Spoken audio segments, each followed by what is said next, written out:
stupid. The stuff that people say to kids or teenagers or even adults. Oh, you're so dumb.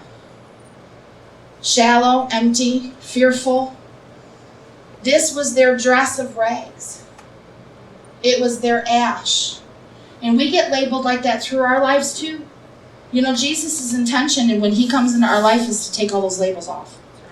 Because that's not what he labels us at all. He calls us daughter. Let the Holy Spirit give you a new dress tonight.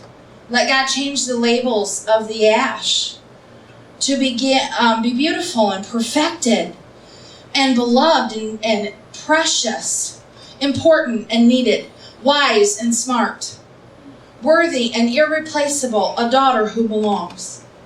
You can't base your identity on anything or anyone else because God is the only one that can choose your identity. Everything else is just ash. That's all it is. I read something earlier today and I saved it. I'm trying to pull it up real quick. The greatest gift that you can give yourself is the gift of reality. The determination to live within the real world, courageously facing each problem with the will to overcome it and not run away. The more directly you confront the givens in life, the happier you will ultimately be.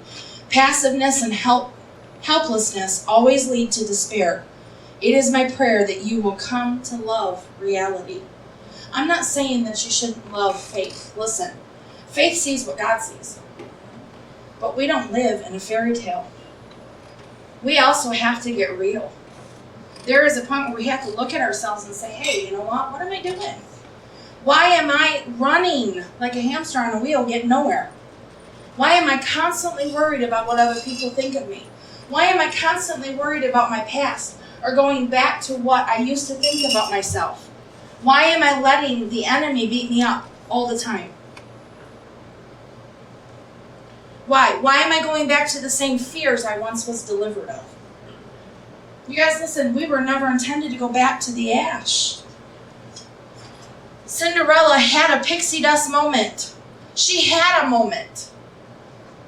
She got her moment. And the dress got changed.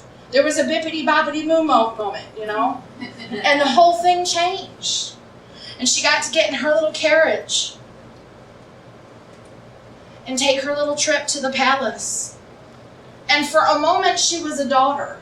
For a moment, she was a princess. For a moment, she was wanted and beautiful, and everybody was admiring her. And the ash was gone. And she had a taste of what life could be. And you know what she did? The clock struck 12. I actually think if she had stayed, I still think the prince would have said, okay. Because that's where he was. He didn't care. But she, she's the one who ran away. You know why? Because the dress got changed, but her heart didn't. The dress got changed, but her mind didn't. You can change the outside, but if the heart and the mind aren't changed, then you're going to go right back to this. Because you're going to pick your ash, because that's what you still think of yourself. Because you're just going to go back to it. That's why women leave abusive relationships and then they go back to it. It's because you can change this. But if you don't change what you really believe about yourself, you will go back to your ash. Cinderella still believed. Listen, this wasn't a little 12-year-old girl. In the story, she's old enough to leave. What in the world? Why would you go back?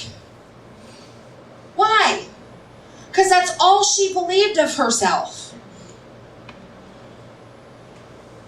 The fairy godmother simply told her it's going to wear off at midnight.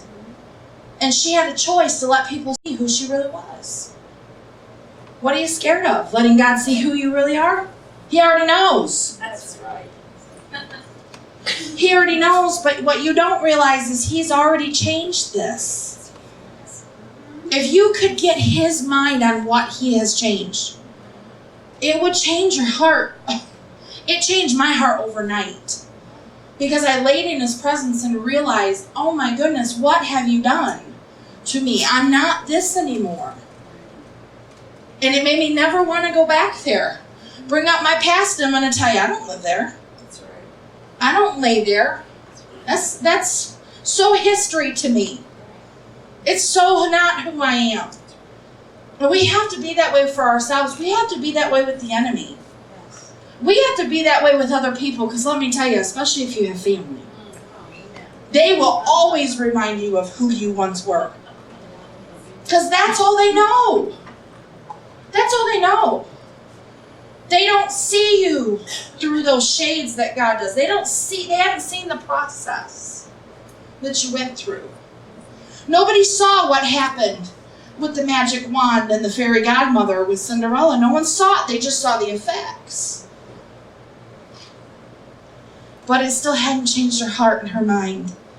So something was missing. And she went back.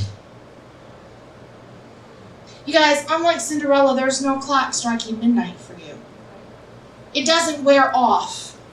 The righteousness that Jesus purchased for us, the change of robe, the change of gown, doesn't wear off somewhere. His blood was enough. That's the gift of grace that we have. It's incredible. We have something so much better than pixie dust and magic wands and bippity-boppity boos. We've got the Holy Spirit who does a work, and it's permanent as long as you walk in it. The point is get the right shoes on. Get the right mindset so you can walk in it. But don't go back to your ash.